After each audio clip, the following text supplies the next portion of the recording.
Hepatitis B virus এবং C virus খুবই বিপজ্জনক ভাইরাস। তারা নীরবে আমাদের লিভারকে নষ্ট করে দিয়ে লিভার সিরোসিস এবং লিভার ক্যান্সার পর্যন্ত করতে পারে। হেপাটাইটিস বি এবং সি কে কি আমরা জন্ডিস বলে থাকি? হেপাটাইটিস বি এবং সি ভাইরাস আক্রান্ত হলে তারা সেটা কিন্তু লিভার জন্ডিস বলে থাকে। জন্ডিসের কারণগুলো কি কি? হেপাটাইটিস বি ভাইরাস, ভাইরাস ই, সি, ডি, ই এবং নন হেপাটাইটিস ভাইরাস দিয়েও অনেক সময় জন্ডিস হয়ে থাকতে পারে। জন্ডিস কি ছোঁয়াচে রোগ? জন্ডিস সাধারণত ছোঁয়াচে রোগ নয়। জন্ডিস রোগীর জন্য খাদ্যাভ্যাসের কি কোনো পরিবর্তন আনা প্রয়োজন আছে? ব্যথার ওষুধ, ঘুমের ওষুধ এগুলো কিন্তু খাওয়া যাবে না। জন্ডিসের চিকিৎসা ব্যবস্থায় আসলে কি কি রয়েছে? অবশ্যই জন্ডিস হলে আপনি একজন চিকিৎসকের পরামর্শ নিন এবং সেই পরামর্শ অনুযায়ী আপনি চিকিৎসা গ্রহণ করেন। কোনো ধরনের জারফুক, কবিরাজি অথবা অপচিকিৎসার মুখোমুখি হবেন না, কারণ এর দ্বারা আপনার লিভারের ক্ষতি হতে পারে, এমনকি আপনার মৃত্যু ঝুঁকি পর্যন্ত হতে পারে।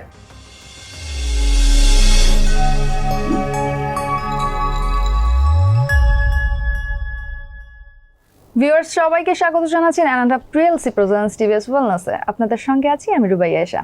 আজ আমাদের আলোচনার বিষয় হেপাটাইটিস বি ও সি মানবদেহের জন্য কতটা ঝুঁকিপূর্ণ। এ বিষয়ে আলোচনার জন্য আমাদের সাথে আজ স্টুডিওতে উপস্থিত আছেন লিভার ও পরিপাকতন্ত্র রোগ বিশেষজ্ঞ ডক্টর মোহাম্মদ নুরুজ্জামান। স্যার কেমন আছেন?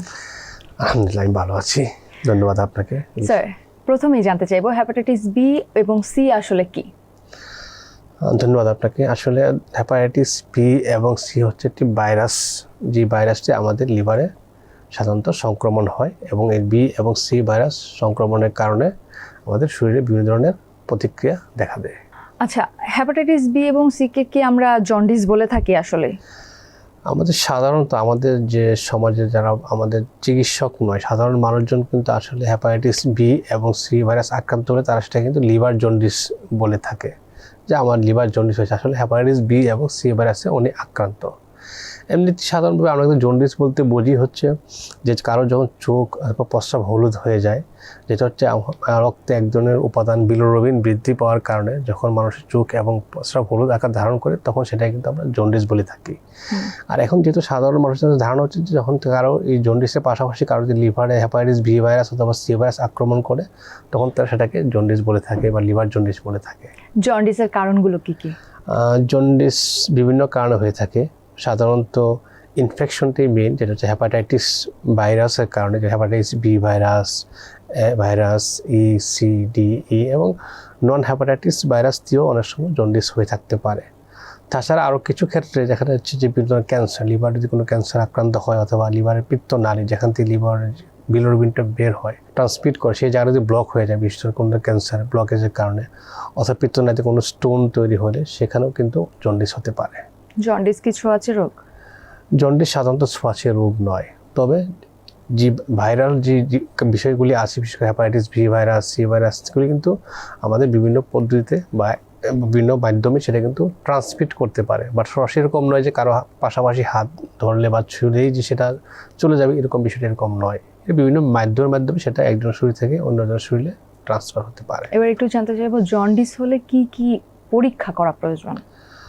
আচ্ছা, এটা আমরা সাধারণত জন্ডিস কোনো পেশেন্ট যখন আমাদেরকে জন্ডিস কমপ্লেন করে অথবা যখন কারো চোখ এবং প্রস্রাব আমরা হলুদ দেখতে পাই, তখন আমরা তাকে সাধারণত লিভার ফাংশন টেস্টগুলি করে থাকি, যেটা hepatitis serum bilirubin, SGPT, SGOT, alkaline phosphate, এই ধরনের লিভার ফাংশন টেস্টগুলি করা হয়, যে তার জন্ডিসের মাত্রা কেমন এবং লিভার কতটুকু ক্ষতিগ্রস্ত হয়েছে বা ড্যামেজ হয়েছে। পাশাপাশি জন্ডিসের কারণ কী, বিশেষত হেপাটাইটিস ভাইরাসগুলি আমরা ইনভেস্টিগেশনে পাঠাই যে কোন ধরনের ভাইরাস আক্রমণের কারণে জন্ডিসটা হয়ে থাকে। তদুপরি কিছু ক্ষেত্রে আমরা হিস্ট্রি নিয়ে থাকি, যে অনেক ক্ষেত্রে কিছু ওষুধ আছে যেগুলি অ্যান্টি-টিবি ওষুধ, যখন আমরা যক্ষার ওষুধ খাই বা কিছু ক্যান্সার ওষুধ আছে যেগুলি খেলেও কিন্তু অনেক সময় জন্ডিস হয়ে থাকতে পারে। তো সেজন্য হিস্ট্রি আমরা গুরুত্বপূর্ণ এখানে। জন্ডিসের চিকিৎসার ব্যাপক বিস্তৃতি রয়েছে, এর মধ্যে কবিরাজি চিকিৎসা, ডক্টরের চিকিৎসা, অনেক রকমের চিকিৎসার কথাই আমি জানি। আপনার মুখ থেকে জানতে চাইবো জন্ডিসের চিকিৎসা ব্যবস্থায় আসলে কি কি রয়েছে? হ্যাঁ, ধন্যবাদ আপনাকে আসলে সুন্দর প্রশ্নটি করার জন্য। আমাদের সমাজে অনেক ধরনের জন্ডিস নিয়ে মিথ প্রচলিত আছে, কুসংস্কার প্রচলিত আছে, বা অনেক ধরনের ট্রেডিশনাল ট্রিটমেন্ট বা ধারণা প্রচলিত আছে, যে কারণে দেখা যায় আমাদের দেশের রোগীরা বিভ্রান্ত হয়। বিশেষ করে সাধারণত গ্রামের মানুষজন, অল্প শিক্ষিত মানুষজন দেখা যায় যে অনেক সময় এই ধরনের জিনিসগুলিতে তারা ইনফ্লুয়েন্স হয়ে তারা যখন এই চিকিৎসাগুলো নিয়ে থাকে তখন সেক্ষেত্রে তাদের আরও উপকার হচ্ছে, যাতে লিভার ক্ষতি হচ্ছে এবং আরও রোগটা আরও তীব্র আকার ধারণ করে তখন আমাদের কাছে নিয়ে আসছে। তাই জন্ডিস হলে আমরা সব বলে থাকি, চিকিৎসক আমাদের যে লিভার বিশেষজ্ঞ হিসেবে বলে থাকি যে অবশ্যই জন্ডিস হলে আপনি একজন চিকিৎসকের পরামর্শ নিন এবং সেই পরামর্শ অনুযায়ী আপনি চিকিৎসা গ্রহণ করেন। কোনো ধরনের জারফুক, কবিরাজি অথবা অপচিকিৎসার মুখোমুখি হবেন না, কারণ এর দ্বারা আপনার লিভারের ক্ষতি হতে পারে, এমনকি আপনার মৃত্যু ঝুঁকি পর্যন্ত হতে পারে। জন্ডিস রোগীর জন্য খাদ্যাভ্যাসের কি কোনো পরিবর্তন আনা প্রয়োজন আছে? সাধারণত জন্ডিস রোগীদের ক্ষেত্রে কিছুটা বমি ভাব থাকে, বমি হয়, অনেক ক্ষেত্রে খেতে চায় না, ক্ষুধামন্দা, যেটা জন্ডিসের অন্যতম একটি উপসর্গ থাকে। এ ধরনের ক্ষেত্রে সহজে হজমযোগ্য খাবার, যে খাবারগুলি খেলে যাতে একটু গুরুপাক খাবার অ্যাভয়েড করা, অথবা যেগুলো একটু ভারী খাবার, এগুলি অ্যাভয়েড করাটাই বেটার, বরঞ্চ সহজে হজমযোগ্য খাবারগুলি খাওয়াই ভালো। আর এক্ষেত্রে অবশ্যই ব্যথার ওষুধ, ঘুমের ওষুধ এগুলো কিন্তু খাওয়া যাবে না। জন্ডিস কি একেবারেই ভালো হয়ে যায় নাকি এটা দীর্ঘমেয়াদী কোনো সমস্যা তৈরি করে? ধন্যবাদ আপনাকে। আসলে জন্ডিসের কারণ ভেদে এটা নির্ভর করে যে সেটা কি একবারে ভালো হবে নাকি এটা দীর্ঘমেয়াদী কোনো প্রভাব থাকবে। হ্যাপাটাইটিস ভাইরাস বি এবং সি ভাইরাসের ক্ষেত্রে সাধারণত এটা দীর্ঘমেয়াদী প্রভাব থাকে। আর এমনিতেই যখন কোনো অন্য ইনফেকশনগুলি হয় সেগুলি কিন্তু আমাদের পরিপূর্ণভাবে সুস্থ হয়ে যায়। বিশেষ করে কোনো মেডিসিন থেকে যদি কোনো জন্ডিস হয়ে থাকে সেটাও কিন্তু মেডিসিন উইথড্র করে নিলে সেটা ভালো হয়ে যাবে। অথবা কোনো ধরনের লিভারে যদি কোনো কিছু ব্যাপারে যে কোনো ড্যামেজ হলো বা লিভার কোনো টক্সিক এজেন্ট যদি কোনো আক্রমণ করার কারণে হলো, সেখানেও কিন্তু সম্পূর্ণরূপে সুস্থ হয়ে যাওয়ার সুযোগ আছে। শিশুদের জন্ডিস কতটা ঝুঁকিপূর্ণ? শিশুদের জন্ডিস যখন একটা শিশুকে অ্যাটাক করে বা জন্ডিস যখন শিশু হয় সেটা কিন্তু অনেক বেশি জটিল এবং অনেক বেশি ক্ষতিকারক। কারণ একটা শিশু জন্ডিস লিভার যখন তাকে ভাইরাল ইনফেকশন হবে অথবা কোনো কারণে জন্ডিস হবে, সেটা কিন্তু সিভিয়ারিটি বেশি হয় এবং তার ক্ষেত্রে কমপ্লিকেশনের ঝুঁকিটা অনেক বেশি, যে লিভার ফেইলিওর এমনকি শিশু মৃত্যুর ঝুঁকিটাও বেড়ে যায়। সে কারণে শিশুদের ক্ষেত্রে জন্ডিস হলে অবশ্যই অনেক বেশি সতর্ক থাকতে হবে। যদি মায়ের জন্ডিস থেকে থাকে গর্ভাবস্থায়, সেই শিশুর কি জন্ডিস হওয়ার সম্ভাবনা আছে? মায়ের জন্ডিস থেকে থাকলে সাধারণত hepatitis B virus, C virus আমাদের মায়ের শরীর থেকে বাচ্চার শরীরে ট্রান্সফার হওয়ার চান্স থাকে, এমনকি ব্রেস্ট মিল্ক থেকেও যেতে পারে। তো সেক্ষেত্রে বলা আছে যে যদি মায়ের যদি জন্ডিস থাকে, হ্যাপাটাইটিস বি সি ভাইরাস থাকে, সেক্ষেত্রে রিস্ক হচ্ছে তার বাচ্চার শরীরে যাওয়ার রিস্ক আছে। তবে আমাদের according to World Health Organization মতে যে ব্রেস্ট ফিডিংয়ের ক্ষেত্রে কোনো আমাদের বাধা নেই, এটা আমরাকে নিরাপদ বলছি। একটা অন্য ধরনের প্রশ্ন করি, হ্যাপাটাইটিস বি বা সি থাকলে সেই ব্যক্তির কি বিদেশ ভ্রমণে কোনো রকম সমস্যা তৈরি হতে পারে? হ্যাঁ, ধন্যবাদ আপনাকে। আসলে আমাদের দেশের প্রেক্ষাপটে আমাদের অনেক মানুষজনই বাইরে গিয়ে থাকে, দেশের বাইরে কাজের জন্য গেছে, প্রবাসে কাজ করে থাকেন, এবং এটা আমাদের দেশের অর্থনীতির জন্য একটা বিরাট গুরুত্বপূর্ণ বিষয়।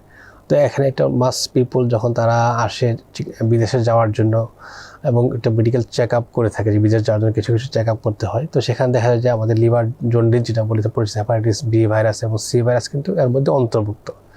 তো সেক্ষেত্রে হ্যাপাটাইটিস বি ভাইরাস এবং সি ভাইরাস পজিটিভ থাকলে কিন্তু আপনি আনফিট হবেন, মানে বিদেশ যেতে পারবেন না। সেক্ষেত্রে অবশ্যই চিকিৎসকের পরামর্শ নিতে হবে। ওকে, অতিরিক্ত ওষুধ খাওয়ার কারণে কি জন্ডিস বেড়ে যেতে পারে? জন্ডিস সাধারণত আমরা বলে থাকি যে হ্যাপাটাইটিস ভাইরাসের কারণে জন্ডিসগুলো হয়ে থাকে সেখানে যত কম মাত্রায় ওষুধ সেবন করা যায়, কারণ ওষুধের পার্শ্ব প্রতিক্রিয়া ক্ষেত্রে অনেক সময় জন্ডিস হয়ে থাকে এবং লিভার ফাংশন কিন্তু দুর্বল হতে পারে। তাই একদমই চিকিৎসকের পরামর্শবিহীন কোনো ওষুধই আমরা গ্রহণ করতে কাউকে বলি না। সবসময় বলি যে আমরা ওষুধ যত মিনিমাম। কখন জন্ডিস রোগীকে জরুরি ভিত্তিতে হসপিটালাইজ করা প্রয়োজন? হ্যাঁ, ধন্যবাদ আপনাকে। আসলে জন্ডিস রোগীদের ক্ষেত্রে কিছু কিছু প্রেক্ষাপট তৈরি হয় বা কিছু কিছু সিচুয়েশন থাকে যেখানে তাদেরকে দ্রুত হসপিটালে অ্যাডমিট করতে হবে, অথবা হসপিটাল অ্যাডমিশনই তার একমাত্র চিকিৎসা। যেরকম জন্ডিস যদি কারো প্রেগনেন্সি, কারো জন্ডিস সাথে প্রেগনেন্ট লেডি তার জন্ডিস হয়ে থাকে, সেক্ষেত্রে তার জন্য কমপ্লিকেশন রিস্ক বেশি। জন্ডিসের সাথে যদি কারো আনকন্ট্রোল ডায়াবেটিস থাকে, কারো আদার্স ইনফেকশন থাকে, কোন রোগী অজ্ঞান হয়ে যায়, দেখা যায় সহজে আনকনসিয়াস হয়েছে জন্ডিস থেকে, একদমই খেতে পারছে না, এত বমি হচ্ছে, তার শারীরিক দুর্বলতা অনেক এক্সট্রিম পর্যায়ে আছে, সেক্ষেত্রে অবশ্যই তাকে হসপিটালাইজ করতে হবে। এবং আমাদের আরেকটা বিষয় আমরা বলতে চাই যে সিরাম বিলিরুবিন, যেটা জন্ডিসের মাত্রা নির্ধারক হিসেবে কাজ করে, এই সিরাম বিলিরুবিন যদি 10-এর উপরে থাকে তাহলে তাকে হসপিটালে অ্যাডমিশনের জন্য আমরা বলে থাকি। পাশাপাশি এল্ডারলি পেশেন্ট, বাচ্চা পেশেন্ট এবং ক্যান্সার আক্রান্ত পেশেন্ট, এই ধরনের পেশেন্টের ক্ষেত্রেও আমরা আসলে বাসায় থাকতে বলি যে হসপিটালে ভর্তি হয়ে চিকিৎসকের তত্ত্বাবধান থেকে চিকিৎসা করার জন্য বলে থাকি। ধন্যবাদ। জন্ডিসের সাথে প্লাটিলেটের সম্পর্ক কতটা গুরুত্বপূর্ণ? ধন্যবাদ আপনাকে। আসলে জন্ডিস যখন হেপাটাইটিস ভাইরাস থেকে বা নিউমোনিক ভাইরাস থেকে ইনফেকশন থেকে জন্ডিসটা হয়ে থাকে, সেক্ষেত্রে কিন্তু জন্ডিসের কারণে প্লাটিলেটটা কমে যায়। প্লাটিলেটের মাত্রা কমে যায় এবং প্লাটিলেটের একটা নির্দিষ্ট মাত্রার নিচে গেলে কিন্তু সেখানে আপনার ব্লিডিং হওয়ার চান্স থাকে। শরীরের বিভিন্ন জায়গায় ব্লিডিং হতে পারে, বিশেষ করে চামড়াতে নিচে, স্কিনের নিচে, অথবা ওরাল কেভিটি, এমনকি পারারেক্টাল ব্লিডিংও হতে পারে। বিভিন্ন জায়গা দিয়ে ব্লিডিং হওয়ার চান্স থাকে। তো সেক্ষেত্রে প্লাটিলেট কাউন্ট অত্যন্ত গুরুত্বপূর্ণ, যে তার প্লাটিলেট কাউন্ট কমে গেছে কিনা। কমে গেলে সেটা আমাদেরকে খুব গুরুত্ব দিয়ে লক্ষ্য করতে হবে এবং চিকিৎসা করতে হবে। জন্ডিসের প্রতিকারে আপনি কি কি করতে বলবেন? হ্যাঁ, ধন্যবাদ আপনাকে। আসলে জন্ডিস আমরা শুরুতেই বলছি যে জন্ডিসের কারণ হচ্ছে আমাদের হেপাটাইটিস ভাইরাসই আমাদের প্রধান কারণ। আর হেপাটাইটিস এ এবং ই ভাইরাস সাধারণত আমাদের পানিবাহিত বা খাবার থেকে হয়ে থাকে। তো সেক্ষেত্রে বিশুদ্ধ খাবার গ্রহণ, বিশুদ্ধ পানি পান করা, রাস্তাঘাটে যেখানে আমরা সময় দেখা যায় যে বাইরের বিভিন্ন ধরনের খাবার খেয়ে থাকি, যে আমাদের বাইরের দোকানগুলিতে অসময় অনেকে বিভিন্ন জিনিস বিক্রি করে বা ফলের জুস বিক্রি করে, বা আমার দেখা যায় আখের রস বিক্রি করে। এই যে রাস্তার ফুটপাথ যে দোকানগুলি থেকে যে তারা পানি খাচ্ছে অথবা এই যে জুস বা বিভিন্ন খাবার খাচ্ছে, সেগুলি পরিহার করতে হবে। কারণ এর মাধ্যমে কিন্তু হেপাটাইটিস এবং এই ভাইরাসগুলি বিস্তার লাভ করে এবং আপনার জন্ডিসের ঝুঁকি বেড়ে যায়। আর পাশাপাশি হেপাটাইটিস বি এবং সি ভাইরাস সাধারণত রক্তর মাধ্যমে যায়। যেক্ষেত্রে আমাদের যখন কারো রক্ত দরকার পড়বে, ব্লাড ট্রান্সফিউশন দরকার পড়বে, সেক্ষেত্রে অবশ্যই স্ক্রিনিং করতে হবে এবং পাশাপাশি স্ক্রিনিং করে দেখতে হবে যে তার নিরাপদ রক্ত সঞ্চালন করতে হবে।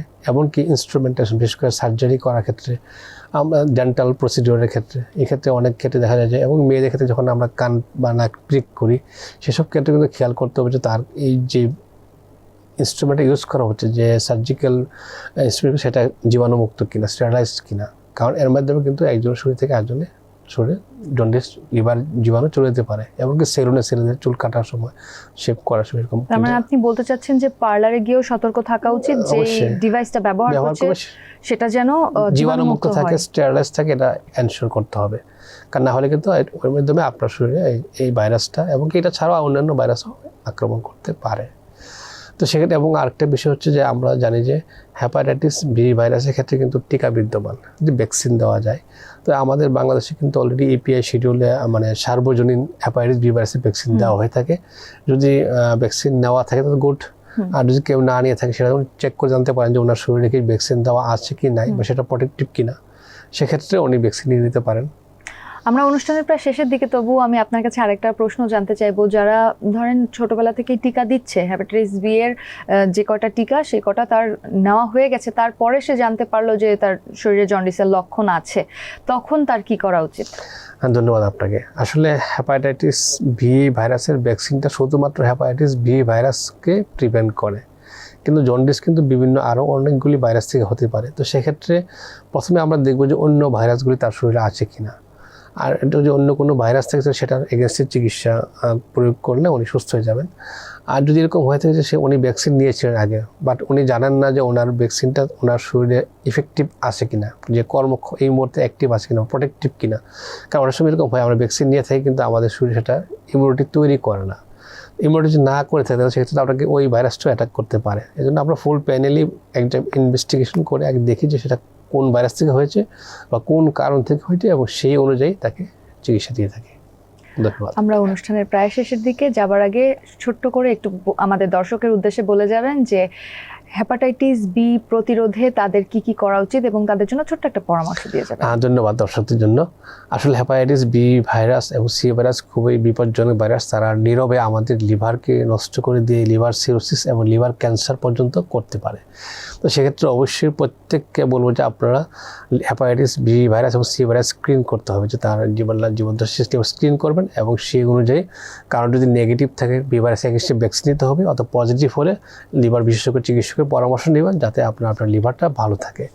আর একটা বিষয় হচ্ছে যে আমরা আগেই বলছি যে ফুটপাতের খাবার, বিভিন্ন ধরনের যে খাবারগুলিতে আমার সন্দেহ থাকে যেটা বিশুদ্ধ না, সেগুলিকে অ্যাভয়েড করতে হবে। ধন্যবাদ সবাইকে।